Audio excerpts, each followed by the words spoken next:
Muy buenas tardes a todos. Sin duda, dentro de las políticas públicas, el manejo adecuado de la política monetaria desempeña un papel de gran trascendencia para mejorar el bienestar social y económico de la población. En este sentido, en esta sesión de una pequeña dosis de economía, realizo un breve análisis sobre la política monetaria que está implementando el Banco de México al inicio del nuevo gobierno encabezado por el licenciado Andrés Manuel López Obrador, el cual constantemente ha reiterado que respetará las decisiones que tome la Junta de Gobierno de la también denominada Banca Central.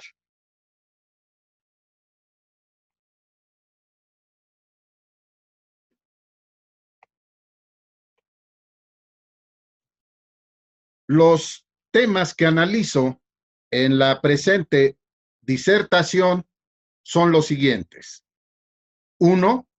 Instrumentación de la política monetaria. 2. Junta de Gobierno de la Banca Central. 3. Programa Monetario 2019. 4. Evaluación de la política monetaria mexicana. Y 5. A manera de recomendaciones. Los principales componentes de la política monetaria se muestran en la presente lámina. Al centro tenemos la política monetaria, la cual se define como el conjunto de acciones que el Banco de México lleva a cabo para influir sobre las tasas de interés y las expectativas inflacionarias del público, a fin de que la evolución de los precios sea congruente con el objetivo de mantener un entorno de inflación baja y estable. Desde hace 25 años, el 1 de abril de 1994, entró en vigor la reforma al artículo 28 de la Constitución Política de los Estados Unidos Mexicanos, mediante la cual se otorgó autonomía al Banco de México y se estableció el mandato prioritario de mantener el poder adquisitivo de la moneda nacional. De esta forma, el Banco de México tiene como mandato constitucional el control de la inflación. Para alcanzar el control de la inflación que requiere dicho mandato, el Instituto Central debe definir un objetivo operacional que guíe la instrumentación de su política monetaria. A partir del 21 de enero del 2008, el Banco de México adoptó como objetivo operacional la tasa de interés interbancaria a un día, que también se le conoce como tasa de fondeo bancario, en sustitución del saldo sobre las cuentas corrientes que la banca mantiene en el propio banco. Aquel objetivo conocido como el corto. Después de que el Banco de México adoptara formalmente en el 2001 un régimen de objetivos de inflación como marco para conducir la política monetaria y alcanzar sus metas de inflación, la Junta de Gobierno de este instituto estableció que a partir del año 2003, la meta permanente de inflación sería una variación anual del índice nacional de precios al consumidor de 3%. Asimismo, se definió un intervalo de variabilidad de más o menos un punto porcentual alrededor de la meta referida. Esto último, considerando que existe una amplia gama de factores que están fuera de control de la autoridad monetaria, que en el corto plazo pueden incidir sobre la evolución de la inflación. Así, el intervalo referido reconoce que la inflación puede presentar volatilidad como resultado de fluctuaciones en precios relativos, cuyo efecto sobre la inflación suele ser transitorio. ¿Cuáles son los efectos de la política monetaria en la economía? Aquí se muestra en esta lámina el mecanismo de transmisión de la política monetaria. En el diagrama se observa que un primer canal de transmisión de la política monetaria mexicana corresponde al impacto directo de mayores tasas de interés, en particular de las reales, sobre el gasto agregado de la economía. Diversos rubros de gasto agregado dependen de las tasas de interés reales esperadas. En la medida en que los cambios en las tasas de interés nominales inducidos por las acciones de política monetaria se reflejen en cambio en las reales, el gasto se vería afectado. De esta forma, un aumento en la tasa de interés real afecta las decisiones de ahorro e inversión de los hogares y de las empresas. Los hogares tendrían mayores incentivos para posponer sus gastos de consumo. En tanto, las empresas enfrentarían un mayor costo de capital para financiar sus actividades y proyectos de inversión. Por otra parte, la política monetaria también afecta el acceso al crédito de los agentes económicos, es decir, puede contribuir a contraer o expandir el ritmo de crecimiento del crédito en la economía. Al modificar la política monetaria, el Banco de México puede incidir en la disponibilidad y en los términos sobre los que se contratan los créditos. Ello amplifica los efectos previamente mencionados de la política monetaria sobre la economía. Otro canal dentro del mecanismo de transmisión de la política monetaria en México es el precio de los activos. Cambios en las tasas de interés pueden incidir sobre la evolución del gasto agregado y, en última instancia, sobre la inflación, mediante su impacto a través del precio de activos, como son los valores de deuda, tanto públicos como privados, las acciones y los bienes raíces. En general, cuando las tasas de interés aumentan, los precios de los activos financieros y reales disminuyen. Ello se debe a que el valor presente de sus rendimientos futuros esperados, que corresponde al valor de dichos activos, es menor mientras mayores sean las tasas de interés, ya que los rendimientos futuros de estos activos se descontarían usando una tasa de interés más elevada. Los menores precios de los activos tienden a moderar el gasto de los agentes económicos, debido primordialmente a un efecto riqueza, lo que tiende a atenuar las presiones sobre la inflación. También, a través de la política monetaria que afecta a la tasa de interés y por ende se ejerce cierta influencia sobre el tipo de cambio, sobre todo en aquellas economías que mantienen vínculos comerciales elevados con el resto del mundo. En un régimen de flotación del tipo de cambio, una política monetaria restrictiva presiona al alza las tasas de interés, generando una entrada de capitales financieros internacionales, propiciando una apreciación del tipo de cambio, lo cual tiene un impacto sobre las decisiones de gasto entre bienes producidos internamente y en el exterior, afectando así la demanda agregada y los precios. los ajustes del tipo de cambio pueden tener un impacto directo sobre la inflación, sin que necesariamente tenga que afectarse en una primera instancia a la demanda agregada.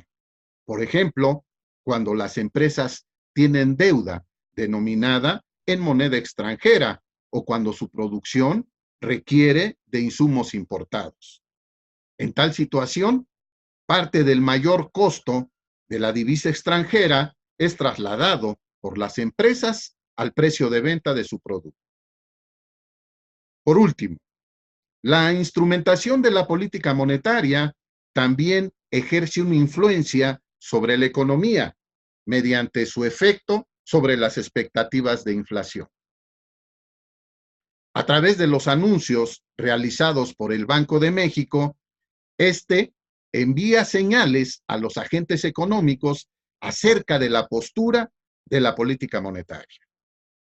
Por ejemplo, en un contexto de presiones inflacionarias, una restricción monetaria puede interpretarse como una acción que refuerza el compromiso de las autoridades monetarias con el objetivo de una inflación baja y estable, por lo que puede contribuir a moderar las expectativas de inflación. Por su parte, el párrafo séptimo del artículo 28 constitucional prevé que para garantizar una mayor efectividad del ejercicio autónomo de sus funciones, la conducción del Banco de México estará a cargo de personas que serán designadas por el presidente de la República con la aprobación de la Cámara de Senadores o cuando ésta se encuentre en receso de la Comisión Permanente del Congreso de la Unión. También la ley del Banco de México señala que su junta de gobierno se integrará por 5 miembros designados de acuerdo con el procedimiento señalado en el párrafo anterior. Entre dichos miembros, el Ejecutivo Federal nombra al gobernador de Banco de México, quien preside la Junta de Gobierno, y también propone a algunos integrantes que forman parte de los subgobernadores. Los subgobernadores propuestos por el gobierno de la denominada Cuarta Transformación son el doctor Gerardo Esquivel Hernández, egresado de la Facultad de Economía de la UNAM, del Colegio de México y de la Universidad de Harvard. Y también del doctor Jonathan Heath, el cual es egresado de la Universidad de Anáhuac y que realizó estudios de doctorado en la Universidad de Pensilvania. Se preguntarán qué hacen esas dos figuras de un halcón y dos palomas en esta diapositiva. Bueno, dentro de los hacedores de política o de los policymakers de los bancos centrales, existen básicamente dos corrientes monetarias. La primera, la escuela ortodoxa o monetarista, comandada principalmente por los economistas egresados de la escuela de Chicago, los famosos Chicago Boys. Estos economistas luchan decididamente por mantener a raya a la inflación, ya que la consideran como el mal de todos los males que puede sufrir una economía. A estos economistas se les llama en la jerga económica como halcones, por su actitud retadora ante cualquier nubarrón inflacionario y la agresiva lucha en contra del crecimiento de precios. La otra escuela vigente es la de los heterodoxos, ya sean keynesianos o post-keynesianos, quienes también combaten a la inflación, pero no la consideran tan perniciosa si se ubica en niveles tolerables y a cambio se entrega un mayor crecimiento económico. A estos economistas se les conoce como palomas por su actitud más pasiva ante el crecimiento de precios, sin que sea una pasividad externa.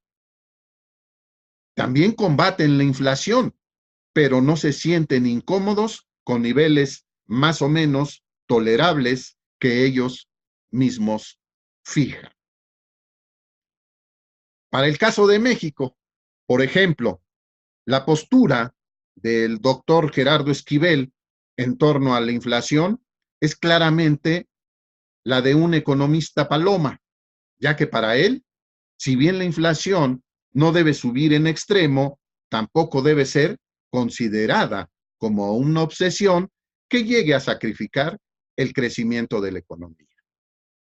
En este sentido, en la minuta 66 de la reunión de la Junta de Gobierno del Banco de México, con motivo de la decisión de política monetaria anunciada el 28 de marzo pasado, la Junta de Gobierno del Banco de México acordó que la política monetaria se ajustará de manera oportuna y firme para lograr convergencia de la inflación a la meta institucional, pese a que el balance de riesgos para el crecimiento económico sigue sesgado a la baja. En esta reunión, toda la Junta de Gobierno votó a favor de mantener el objetivo para la tasa de interés interbancaria a un día en un nivel de 8.25%. Sin embargo, si bien la decisión de mantener por segunda vez consecutiva la tasa de interés referencial a 8.25% fue unánime, el subgobernador Gerardo Esquivel señaló en la minuta que no coincidió con el tono restrictivo del comunicado de decisión, ni con la conclusión sobre el balance de riesgos para la inflación. Por lo que el doctor Esquivel votó en contra del comunicado y su voto se clasificó como disidente. Finalmente, como se observa en la diapositiva, en los próximos años, varias plazas del Banco de México se desocuparán, incluyendo la del gobernador Alejandro Díaz de León, quien terminará su mandato en el 2021. Y es evidente que el presidente López Obrador no lo ratificará. Y podría haber un cambio significativo en la instrumentación de la política monetaria de nuestro país. Más a favor del crecimiento y del empleo, sin olvidarse del control de la inflación. Por lo que el día de hoy me atrevo a vaticinar que el próximo gobernador del Banco de México, sin duda, será el doctor Gerardo Esquivel. En relación al programa monetario del 2019, y de acuerdo al entorno actual que presenta importantes riesgos de mediano y largo plazos que pudieran afectar las condiciones macroeconómicas del país, su capacidad de crecimiento y la formación de precios en la economía, ¿sí? Es particularmente importante que además de seguir una política monetaria prudente y firme, se impulse la adopción de medidas que propicien un ambiente de confianza y certidumbre para la inversión, una mayor productividad y que se consoliden sosteniblemente las finanzas públicas, reforzando la transparencia y la rendición de cuentas. La Junta de Gobierno del Banco de México se reunió en 8 ocasiones durante 2018, incrementando su tasa de referencia en 4 de ellas, en respuesta a las presiones inflacionarias, el panorama económico en el mediano plazo y a los ajustes en la política monetaria de la Reserva Federal de los Estados Unidos. En este sentido, en la gráfica observamos que el nivel de tasa de referencia se encuentra en 8.25, lo cual implica un aumento de 100 puntos base al cierre de 2017. Recuerden que 100 puntos base equivalen al 1%. En relación a la evaluación de la política monetaria, en la presente lámina observamos que recientemente la tasa de fondeo se ha incrementado sustancialmente y con dicha medida de política monetaria se ha logrado disminuir la inflación, ¿no? La gráfica nos muestra, la gráfica del lado izquierdo, de mi izquierda, nos muestra la tasa objetivo y las tasas de fondeo. Entonces, se observa claramente cómo a partir del 2016 la tasa objetivo y la tasa de fondeo se ha venido incrementando. Eso ha generado, ¿sí?, una disminución importante en el índice nacional de precios al consumidor. Ahora bien, si comparamos eh, el comportamiento de la inflación contra el Producto Interno Bruto, observamos que a pesar de que se ha logrado domar el dragón de la inflación, no se ha conseguido un crecimiento económico sostenible en México, ¿sí? O sea, que el control de la inflación no ha tenido un efecto positivo en el Producto Interno Bruto en nuestro país. Además, para documentar nuestro optimismo, aquí les presento unas cifras que han trabajado en la Facultad de Economía, el Centro de Análisis Multidisciplinario de la UNAM, ¿no? En este cuadro observamos el comportamiento que ha tenido el salario mínimo nominal desde diciembre de 1987 a octubre del 2016, ¿no? Por ejemplo, en 1987 el salario mínimo era de 6.47. En 2016 el salario mínimo era 73.04. Asimismo, se presenta la tasa de crecimiento anual. Por ejemplo, entre el 87 y el 2006 hubo un incremento oficial de 652.24 del salario mínimo y así sucesivamente. Pero ¿qué pasa si nosotros comparamos estas cifras del salario mínimo con el precio de la canasta alimenticia recomendable, que está en pesos? Por ejemplo, en 1987 para adquirir esta canasta necesitábamos únicamente el 3.95% de nuestro salario. Ahora, en el 2016, esta canasta subió hasta 218.06%. O sea, que mientras los salarios tuvieron un incremento acumulado diario de 1,028, el precio de la canasta básica subió hasta 5,420%. Asimismo, también podemos hacer el análisis del porcentaje de la canasta alimenticia recomendable que se puede adquirir con un salario mínimo. Por ejemplo, en 1987 podríamos adquirir con un salario 163.80% de la canasta.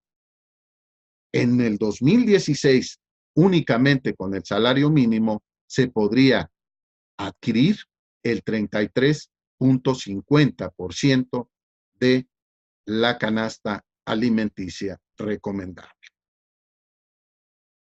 Por último, también podemos hacer un análisis del poder adquisitivo acumulado entre el 1987 y el 2016.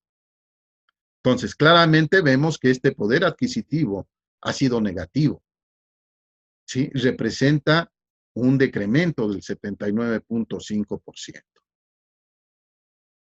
Además, en el 87 necesitábamos de 4 horas 53 minutos de trabajo que era necesario para comprar la canasta alimenticia recomendable.